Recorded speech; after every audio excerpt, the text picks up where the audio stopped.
പഹൽഗാം ഭീകരാക്രമണത്തിന് പിന്നാലെ ദേശീയ സുരക്ഷാ ഉപദേശക സമിതി പുനഃസംഘടിപ്പിച്ച് കേന്ദ്ര സർക്കാർ. മുൻ റോ മേധാവി അലോക് ജോഷിയാണ് ചെയർമാൻ.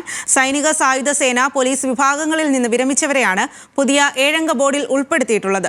രാഷ്ട്രീയ, സാമ്പത്തിക, സുരക്ഷാ കാര്യങ്ങൾക്കുള്ള നിർണായക മന്ത്രിസഭാ സമിതി യോഗങ്ങളും ഇന്ന് പ്രധാനമന്ത്രിയുടെ വസതിയിൽ ചേർന്നു. നിർണായക നടപടികൾ പുരോഗമിക്കുന്ന പശ്ചാത്തലത്തിൽ പ്രധാനമന്ത്രി മെയ് 9 റഷ്യൻ സന്ദർശനം റദ്ദാക്കി. ഭീകരാക്രമണത്തിന് മറുപടി നൽകാൻ സേനകൾക്ക് പൂർണ്ണ സ്വാതന്ത്ര്യം നൽകിയ ശേഷമുള്ള നിർണായക മന്ത്രിസഭാ സമിതി യോഗങ്ങളാണ് ഇന്ന് ചേർന്നത്. 2019 പുൽവാമ ഭീകരാക്രമണത്തിന് ശേഷം ആദ്യമായാണ് കേന്ദ്ര മന്ത്രിസഭയിലെ ഉന്നത മന്ത്രിമാർ ഉൾപ്പെടുന്ന സൂപ്പർ ക്യാബിനറ്റ് ചേർന്നത്. പഹൽഗാം ഭീകരാക്രമണത്തിന് ശേഷമുള്ള രാജ്യത്തെ സാഹചര്യം, അതിർത്തിയിലെ സേനാവിന്യാസം, ലോകരാജ്യങ്ങളുടെ നിലപാട് എന്നിവയെല്ലാം യോഗത്തിൽ ചർച്ചയായി. പഹൽഗാം ആക്രമണത്തിന്റെ പശ്ചാത്തലത്തിൽ ഒരാഴ്ചക്കിടെ ചേർന്ന രണ്ടാമത്തെ മന്ത്രിതല സുരക്ഷാ സമിതി യോഗത്തിൽ ദേശീയ സുരക്ഷാ ഉപദേശക സമിതി പുനഃസംഘടിപ്പിച്ചു.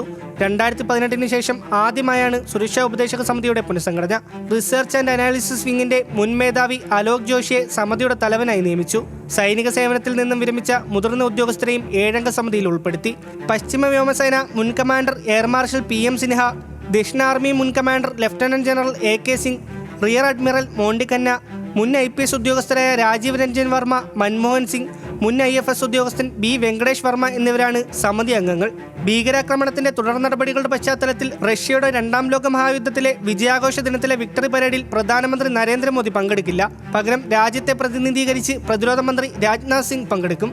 അതേസമയം ഇന്ത്യൻ തിരിച്ചടി ഉടനുണ്ടാകുമെന്ന രഹസ്യ റിപ്പോർട്ടിൽ പാകിസ്ഥാൻ ആശങ്കയിലാണ്.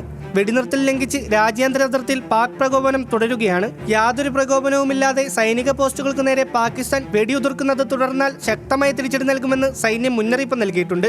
അതിർത്തിയിൽ BSFനെ മാറ്റി പ്രധാന പോസ്റ്റുകളുടെ ചുമതല സൈന്യം ഏറ്റെടുത്തിട്ടുണ്ട്. പാക് പ്രകോപനം തുടരുന്ന സാഹചര്യത്തിൽ സേനകൾക്ക് പിന്തുണ അറിയിച്ച് നാവികസേനയും രംഗത്തെത്തി. ഒരു ദൗത്യവും അകലെയല്ലെന്നും ഒരു കടലും വലുതല്ലെന്നുമായിരുന്നു നാവികസേനയുടെ എക്സ്പോസ്റ്റ്. ഇതിനിടെ പഹൽഗാം ഭീകരാക്രമണത്തിന് ഇരയായവരുടെ കുടുംബത്തെ ഇന്ന് രാഹുൽ ഗാന്ധി സന്ദർശിച്ചു. News desk, news Malayalam.